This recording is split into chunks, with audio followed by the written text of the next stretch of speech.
Hello friends, welcome to Kayu Aari work. Hi friends, புதுசாக நம்ம போட்டிருக்க டிசைன் தான் பார்க்க போகிறோம். இதுதான் அதோட நெக் பேட்டர்ன்.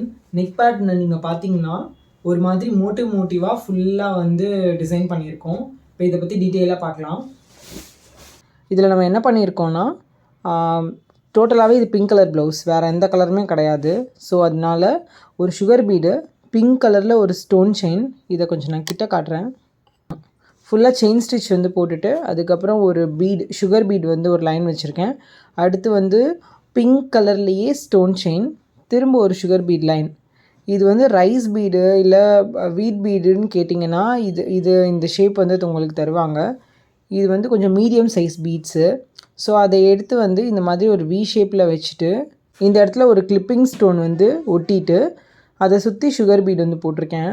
ஸோ இதில் நீங்கள் மெயினாக பண்ண வேண்டியது என்னென்னா, கரெக்டாக ஈக்குவல் ஸ்பேஸ் கொடுத்த மாதிரி நீங்கள் அந்த பீட்ஸு, இந்த ரைஸ் பீட்ஸ் வச்சுட்டே வரணும். அப்போ தான் அந்த டிசைன் பார்க்குறதுக்கு அழகாக இருக்கும்.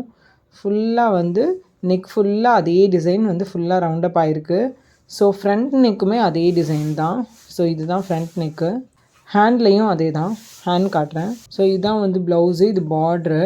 ஸோ அந்த ஹேண்டோட பார்டர்லேயும் அதே டிசைன் கொடுத்துருக்கேன். ரொம்ப சிம்பிளாக, ஈஸியாக, ரொம்ப அழகாக ஒரு மோட்டிவ் டிசைன் போடணுன்னா இதை ட்ரை பண்ணுங்கள். தேங்க்யூ.